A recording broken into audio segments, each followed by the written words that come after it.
বিসমিল্লাহির রহমানির রহিম। এও ইসলামিক টিভি। বঙ্গবন্ধু একটা ভাষণ দিয়েছে, এবারের সংগ্রাম মুক্তি সংগ্রাম, এবারের সংগ্রাম স্বাধীনতার সংগ্রাম। ওই ৭ মাসের মতো যদি আবার একটা ভাষণ দিবার প্রয়োজন হয়, একজন নেতা দাঁড় করিয়ে দিতে আমরা রাজি আছি, তবে আপোষ কিন্তু তোমাদের সাথে হবে না। আমরা তোমাদেরকে মেনে নিতে পারি, কিন্তু কোরআনের বিরুদ্ধে কথা বললে তোমাদেরকে ছেড়ে দেওয়া হবে না। কষ্ট হয় নাকি?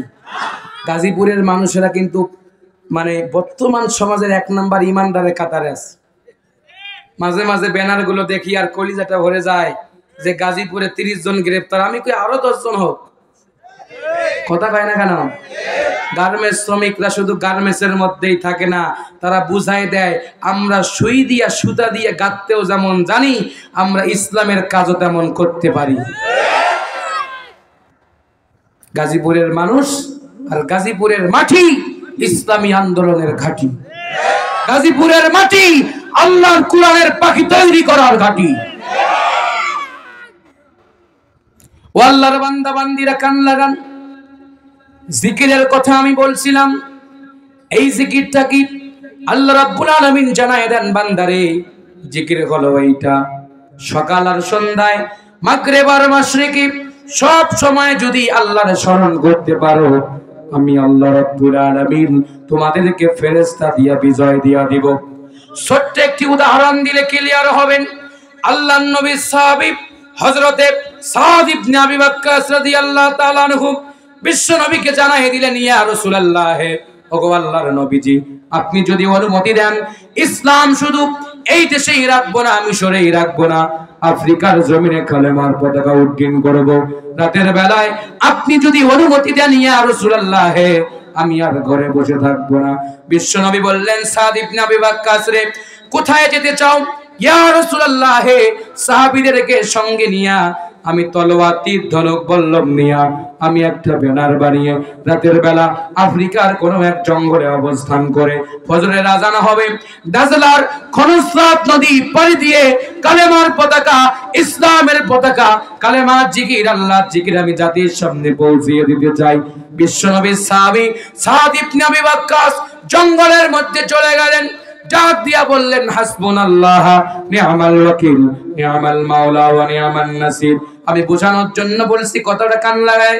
ও আল্লাহর বান্দা বান্দিরা, এই দোয়া যখন বললেন, ডাক দিয়া বললেন, জঙ্গলের ভিতরে সাপ আছো নাকি, বাঘ আছো নাকি, হরিণ আছো নাকি, বানর আছো নাকি, সবাই তোমরা আল্লাহর জন্য জঙ্গল থেকে বের হয়ে যাও, তোমাদের আর জায়গা ওই জায়গায় হবে না।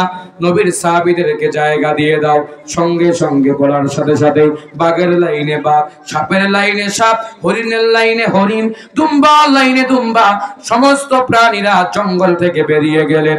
আল্লাহ রাব্বুল আলামিন জানাই দেন, রাদিয়াল্লাহু আনহুম ওয়া রাদওয়ান, আমি তো তাদের উপর খুশি।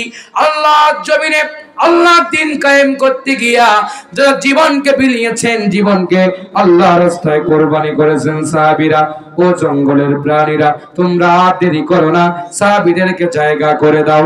সাহাবীরা জায়গা নিলেন। কষ্ট হয় নাকি? মনে হয় কষ্ট হয়ে দিছে। চলবে? সাহাবীদেরকে জায়গা করে দিলেন। এইবার রাতের বেলা সাহাবীরা সেখানে আরাম ফরমাচ্ছেন। ফজরের আজান হয়ে গেল, মুয়াজ্জিন আজান দিয়ে দিলেন।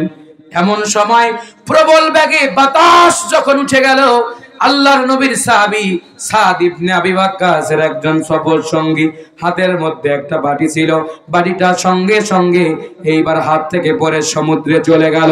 সমুদ্রে যাবার পরে আল্লাহর নবীর সাহাবী সাদ ইবনে আবি ওয়াক্কাস বললেন, ইয়া রাসূলুল্লাহ, ওগো আল্লাহর নবীজি, আমরা একটা বাটি দিয়া পানি পান করি, বাটিতে পানি নিয়ে দুধ নিয়ে খেয়ে ফেলি, কিন্তু আমাদের সঙ্গের সাথী বাটিটা পর্যন্ত বাতাস উঠে দরিয়ার মধ্যে চলে গেল।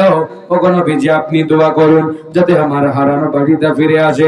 আল্লাহর নবীজি চাই নামাজে বসে দোয়া করলেন আর বললেন, রব্বুল আলামিন, আপনার জিকির যারা করে, আপনার প্রশংসা যারা করে, আপনার আইন যারা মানে, আপনার মহব্বতের সাহাবীদের বাটি হারায় গেছে।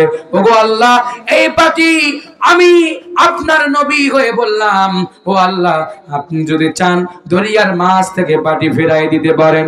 এই কথা যখন বললেন, আল্লাহ রাব্বুল আলামিন দরিয়াকে ডাক দিয়া বললেন, দরিয়ারে আর দেরি করো না, তুমি সঙ্গে ঢেউ খেলা শুরু করো। ঢেউ খেলতে গিয়া সমুদ্রের অতল তলদেশে যাওয়া সেই পিতলের বাটিটা আল্লাহ রাব্বুল আলামিন সাহাবীদের হাতে ফিরায় দিলেন। জোরে কোন সুবহানাল্লাহ। বাড়ি যখন হাতে পেলেন, সাহাবীরা খুশি হয়ে গেলেন আর বললেন, রব্বুল আলামিন, আপনি কখনো মিথ্যা বলতে পারেন না, আপনি কখনো ওয়াদা খেলাফ করতে পারেন না। আপনি বলেছিলেন যদি কোরআন মানি, যদি জিকির আপনার নামে করি, পীরের নামে না করি, আপনি হারানো জিনিস ফেরাই দিবেন, দুনিয়াতে সম্মান দিবেন, আখিরাতের জিন্দেগিতে জান্নাত দিয়ে আপনি ধন্য করবেন। ও রব্বুল আলামিন, আজকে প্রমাণ হয়ে গেল আপনি রব সত্য। জোরে কোন সুবহানাল্লাহ। দাজলার খনস্রাত নদী উত্তাল তরঙ্গ মারা ঢেউ চলতেছে। এইবার সাহাবীরা ফজরের আজানের পরে নামাজ পড়ে এইবার আফ্রিকার জমিনে চলে গেলেন। আল্লাহু আকবার।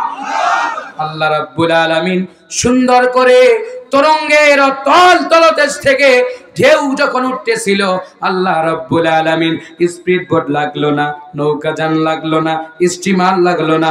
আল্লাহ রাব্বুল আলামিন চোখের পলকে সাদ ইবনে আবি ওয়াক্কাস রে দরিয়া পার করে আফ্রিকার ভূখণ্ডে কালেমার পতাকা উত্তোলনের ব্যবস্থা করে দিলেন। জোরে কোন সুবহানাল্লাহ।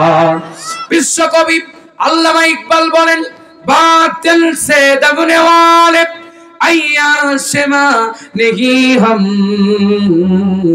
বাতিল সে দবনে ওয়ালে আয়াশমা নেহি হাম, जो पर कर सुका है इम्तिहा हमारे। আবহমান কাল থেকে একটি গোষ্ঠী আল্লাহর কোরআন আর আল্লাহর জিকির নিভায় দেওয়ার জন্য ষড়যন্ত্র করেছিল, কিন্তু তারা বিজয়ী হতে পারে নাই, বরং পরাজিত হয়ে, লাঞ্ছিত হয়ে, অপমানিত হয়ে জাতির সামনে কামার হয়েছে। কথা বলেন ঠিক কিনা? আজকেও যারা আল্লাহর কোরআন, ইসলামকে, তাফসীরকে, আলেম ওলামাদেরকে দণ্ডবেরি পরিয়ে, হাতে হ্যান্ডকাপ পরিয়ে ইসলাম আর কোরআন নিভায় দিতে চাও, এমন সময় আসবে তোমার জানাজার হবে কুত্তা শিয়ালের মতো, বিড়াল ইঁদুরের মতো। কথা বলেন ঠিক কিনা? লিল্লাহি তাকবীর। আল কোরআনের শত্রুরা, নাস্তিকদের কালো হাত, নাস্তিকদের আস্তানা। ভাইরা, কষ্ট হয় নাকি? গাজীপুরে মানুষ আলোচনা চলবে, বুঝতেছেন তো? তাহলে আল্লাহ বলছেন কোরআন মানলে হিরো, না মানলে জিরো। এখন কোরআন কেমনে মানবেন? আল্লাহ জিকির কেমনে মারবেন? এই জিকির সেই জিকির না। এই জিকির ধাক্কা ধাক্কি করে একজন আরেকজন রে জড়ায় ধরে, কেউ বাঁশের উপরে চড়ে, কেউ পীর সাহেবের লুঙ্গি হাতে উপরে তোলে। এই জিকির সেই জিকিরের নাম নয়। এই জিকির হচ্ছে জমিন যার, আইন চলবে তার, জমিন যার, আইন মানতে হবে তার। পৃথিবীর সবচাইতে বড় জিকিরের নাম হলো জমিন যার, আইন তার চলবে, কোন ব্যক্তির আইন চলবে না। এক হুজুর জেলখানায় যায় আর এক হুজুর মিষ্টি বিতরণ করে। এক হুজুরের হাতে হ্যান্ডকাপ পরায় আর এক হুজুর কয় দোষ না থাকলে এমনি ধরে। আবার ফতোয়া দেয় এরা কাফের, এরা ফাসেক, এরা বেয়াকুব, এরা বেয়াদব, এরা বেয়ামল, এরা উচ্ছৃঙ্খল। আরে বেটা, এদেশে একটি দল থাকলে তারাই আছে যা নিজের জীবনের পরোয়া করে না। আর সেই দলে যদি তুমি কর্মী হও, রিপোর্ট বই যদি রাখো, তুমিও একটা আলেম হয়ে যাইবা। সেই দলের নাম ইসলামী ছাত্র শিবির। আজকে বক্তা হয়েছি আল্লাহর জমিনে দিন কায়েমের আন্দোলনের সাথীদের সঙ্গে থাকবার কারণে। যে ভাইয়েরা রাতের বেলায় তাহাজ্জুদ পড়ে, হয়তো তাদের কোনো কমতি থাকতে পারে, দাড়ি কাটে, হয়তো পায়জামা টাকনুর উপরে পরে। মানুষ তো আর ভুলের ঊর্ধ্বে নয়। যদি আমরা এক হইতাম, চরমনার ভাইয়েরা আসেন, আমি বুকে নেই, আলিয়ার ভাইয়েরা আসেন, বুকে নেই। এই যে কয়েকদিন থেকে একটা ইস্যু চলতেছে, ওসামা বিন লাদেন এক বক্তা আছে না, লোকটারে ভালো মনে করতাম, লোকটা তো জাতির কাছে সম্মানিত, কিন্তু মাঝে মাঝে কি যে হয়, উনি অনলাইনে এসে একটু টিপ মারে, আবার আরেক বক্তারা টিপ মারে। আরে ভাই, খুব দুঃখ লাগে, কে কওমি আর কে আলিয়া এইটা তো মুখ্য উদ্দেশ্য নয়, কে হেফাজত কে সরমনাই এইটা তো মুখ্য উদ্দেশ্য নয়। আমাদের উদ্দেশ্য হওয়া দরকার আল্লাহর জমিনে দিন কায়েমের আন্দোলনে যিনি ডাকবে, সেটা ফয়জুল করিম হোক, সেটা রেজাউল করিম হোক, যেটা যাই হোক না কেন, আমরা সত্য নেতা পেলে আমরা তার সঙ্গে ঝাঁপিয়ে পড়ব। এত আমাদের সমালোচনা, এত ইয়া কেন? আরে ভাই, ওই যে বলছিলাম না, যেই দিন বড় হুজুরের হাতে হ্যান্ডকাপ পরে কাশিমপুরের কারাগারে টেনে টেনে আল্লাহর কলিরে নিয়ে যাওয়া হয়েছিল, সেই দিন কিছু হুজুররা বলেছিল এটা রাজনৈতিক ইস্যু, আমরা এইটা বিষয়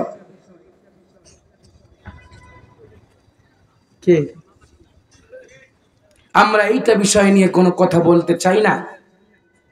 সেই দিন ওই হুজুররা খানকায় বসে থেকে আরাম ফরমাচ্ছিলেন। আমি তাদের বিরোধিতা করছি না। ও আল্লাহর বান্দারা, সবাই যদি আমরা এক কাতারে সামিল হয়ে যদি আমরা একটা হুঙ্কার দিতাম, আমাদের দলমত ভিন্ন কথা, কোরআনের পাখিকে হ্যান্ডকাপ খুলে দিবি কি দিবি না বল, যদি কোরআনের পাখির গায়ে আর একটাবার হ্যান্ডকাপ পরানো হয়, মুসলমানরা জীবন দিবে, তবে মুসলমানরা আর ঘরে ফিরবে না। সেই দিন আমাদের দলীয় ইস্যু থাকবার কারণে আজকে শাইখুল হাদিস আল্লামা মামুনুল হককে তারা তাগড়া যুবককে তারা আজকে বৃদ্ধ বানিয়েছে। জসিমউদ্দিন রহমানের মতো একটা আলেমকে শাস্তি দিতে দিতে বয়বৃদ্ধ করে ফেলেছে। এরা আল্লামা আল্লাহর কুতুব জুনাইদ আল হাবিবকে শাস্তি দিতে দিতে পঙ্গু বানিয়েছে। এরা একের পর এক আমার দিনী ভাইদেরকে কষ্ট দিয়েছে। দেলোয়ারের হাতে কারেন্ট শক দিয়েছে, দেলোয়ারের চান্দিগুলো প্লাস দিয়ে তুলে দিয়েছে, রিমান্ডের পর রিমান্ডে নিয়েছে। আল্লাহর বান্দার হাঁটতে পারে না, তার পুরুষাঙ্গে কারেন্টের শক দেওয়া হয়েছে, তারপরে ওই ইসলামী আন্দোলন থেকে এক চুল পরিমাণ ছড়ে দাঁড়ায় না। ইসলামী আন্দোলন করতে গেলে বুকের কলিজা লাগে। জন্ম হয়েছে একবার, মৌত হবে একবার, তবে মরতে যদি হয় বিড়ালের মতো 500 বছর বেঁচে থাকার কোনো লাভ নাই, সিংহের মতো এক খন্ডা বাঁচতে হবে। কষ্ট পাইলেন নাকি? গাজীপুরে মানুষেরা ভয় পাইলেন? ভয় পাইয়েন না, ভয় পাওয়ার কিছু নেই। ভয়কে জয় করতে হবে। কি করতে হবে? আসলে আস্তে করে হাতটা দিয়ে দিবেন যে যান, নিয়ে যান, কি আর করবেন, মেরেই তো ফেলবেন। আর কোরআনের জন্য যদি মরি, পদ্মা সেতু পার হলে যেমন আপনার বরিশাল, শহীদ হইলে এমন কিছু, খালি মরতে দেরি, জান্নাত যাইতে দেরি নাই। তাহলে সেই জান্নাত আমরা চাই যেখানে আল্লাহর হিসাব লাগবে না, যেখানে শহীদ হবার পরে গোসলেরও কোনো প্রয়োজন নাই, শুধু মরতে দেরি, মাটির নিচে রাখাও দেরি, আল্লাহ বলবে সবুজ পাখি হয়ে জান্নাতে ঘুরতে থাকো। ও আল্লাহর বান্দা বান্দিরা, কান লাগান, দিলের কান লাগাতে হবে। জিকিরের ব্যাখ্যা একটু শোনাই আপনাদের। কি আল্লাহর শরণ থেকে জাতিকে যখন ফিরাউন মুখ ফেরাই নিতে বলল, আল্লাহ রাব্বুল আলামিন নবীজিকে পাঠাবেন, মূসাকে কারে পাঠাবেন? এদিকে তাকাইতেছেন কি? এদিকে কি সমস্যা?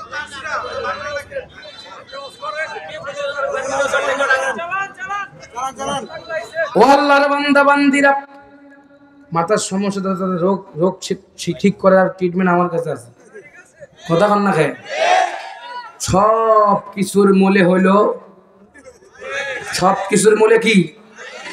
পাবনা পাগলা গারোতে লাগতো না, আমার কাছে নিয়ে আসেন, পাগলা সারার মলম আমার কাছে আছে।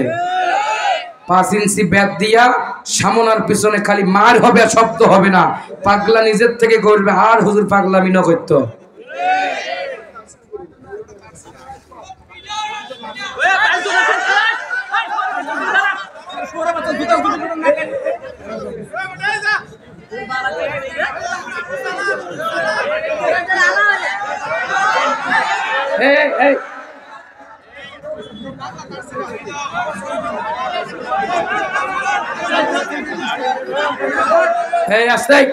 বসেন বসেন, এই বসেন, এই বসেন, এই বসেন,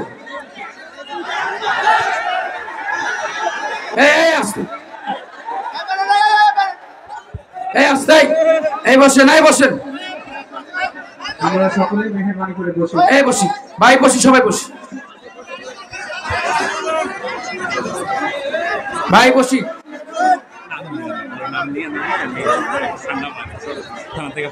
আমরা সবাই বসি। এ বসি, আই থানা থেকে ফোন দিতেছে তো একটু এ রাইফি ভাই, এই মনোযোগ দিব, ভাই সবাই বসে পড়েন। ওনাকে এই মনোযোগ দিয়ে দেই। সবাই বসে পড়েন। হুজুর আছে এখানে বয়ান হচ্ছে। আরে বসেন, সবাই বসেন। স্বেচ্ছাসেবকরা ওনাকে সরায় দেন। বাকি সবাই ভাই বসেন। ওনাকে স্বেচ্ছাসেবকরা সরায় দেন। সবাই বসেন। ওনার একটু মাথার সমস্যা আছে ভাই, ওনাকে আপনারা বাইরে সরায় দেন। সবাই বসেন, সবাই বসেন। হুজুর আছেন, বয়ান হচ্ছে। সবাই বসেন, বসেন সবাই, সবাই বসেন। এই বসেন সবাই, বসেন। জিকির করুন লা ইলাহা সুবহানাল্লাহ আলহামদুলিল্লাহ লা ইলাহা লা ইলাহা লা